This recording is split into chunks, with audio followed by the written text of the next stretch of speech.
किसी औरत से कोई गलती हो गई और वो बदकिरदारी में आ गई और वहां से नुत्फा हमें के लिए अल्लाह रब्बुल इज्जत ने ये जब इंसानों को हिसाब किताब के लिए उठाया जाएगा तो उनके नाम के साथ उनके वालिद का नाम पुकारा जाएगा। अस्सलामु अलैकुम वरहमतुल्लाहि तआला व बरकातुहू। क्या क़यामत के दिन जब इंसान को उठाया जाएगा तो उसके नाम के साथ उसके बाप का नाम लिया जाएगा या उसकी माँ का नाम लिया जाएगा? हज़रत ने इस गुफ्तगू यहाँ फरमाई है। आप इस क्लिप को देखें और अपने ईमान को मजबूत करें, अपने इल्म में रोशनी पैदा करें, अपना इल्म बढ़ाएं। आइए देखते हैं ज़रा इस क्लिप को। क़यामत के दिन जब इंसानों को हिसाब किताब के लिए उठाया जाएगा तो उनके नाम के साथ उनके वालिद का नाम पुकारा जाएगा या वालिदा का? मशहूर ये है कि माँ के नाम के साथ उठाया जाएगा, लेकिन मजबूत ये है कि बाप के नाम के साथ उठाया जाएगा।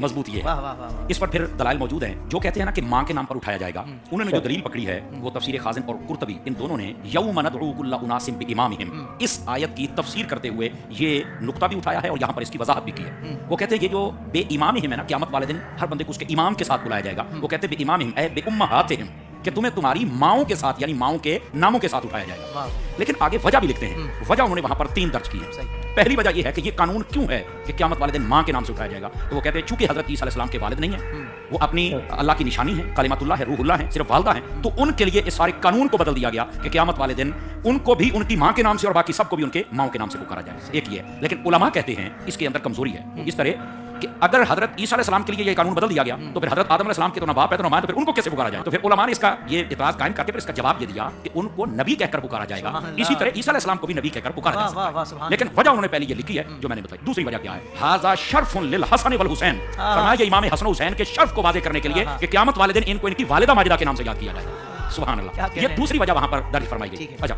तीसरी वजह क्या है? वो कहते हैं और ये बड़ी खास है। फरमाया कि जिंदगी के अंदर दानिस्ता नादानिस्ता तौर पर अगर किसी औरत से कोई गलती हो गई और वो बदकिरदारी में आ गई और वहां से नुत्फा हमल की सूरत इख्तियार कर गया और बच्चा पैदा हो गया, वो तो अपने बाप का नहीं है। क़यामत वाले उस नाम से पुकारा जाएगा तो वो तो नहीं बोलेगा।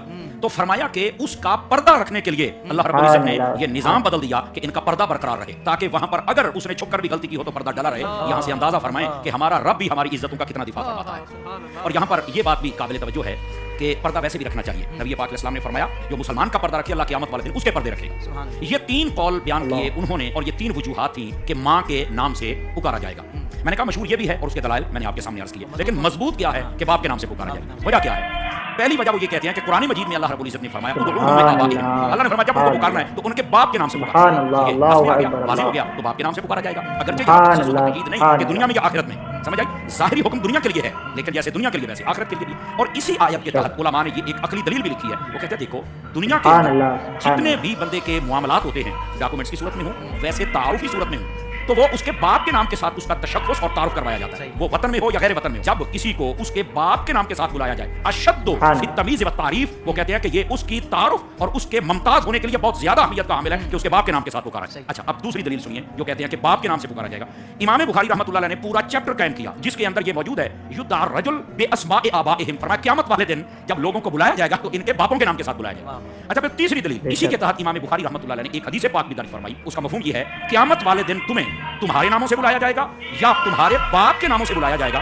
और फरमाया इसलिए फ़अहसिनु अस्माअकुम, जब भी नाम रखो तो खूबसूरत नाम रखा। इमाम गजाली को अगर देखा जाए तो मोहम्मद बिन मोहम्मद बिन मोहम्मद बिन मोहम्मद बिन मोहम्मद गजाली, अपना नाम, बाप का नाम, दादे का नाम, सबका नाम मोहम्मद रखा। सैयदी आला हज़रत साहब रहमतुल्लाह अलैह को देखे तो आपने दोनों बेटों का नाम ही मोहम्मद रखा। पुकारने के लिए हामिद रज़ा रख दिया, ये आपने पुकारने के लिए रखा, नाम मोहम्मद ही रखा। फिर उसके फज़ाइल भी बयान किए। लेकिन फरमाया कि क़यामत वाले दिन तुम्हें तुम्हारे बाप के नाम पर बुलाया जाएगा। मुहक्किकीन उलमा कहते हैं मशहूर दोनों हैं, मजबूत ये है कि बाप के नाम से क़यामत वाले दिन। तो नाज़रीन इकराम, आपने इस क्लिप को देखा कि क़यामत के दिन जब इंसान को बुलाया जाएगा, इंसान को उठाया जाएगा तो उसके माँ के नाम लेकर के पुकारा जाएगा उसके साथ, क्या उसका नाम के साथ उसके बाप के नाम से पुकारा जाएगा?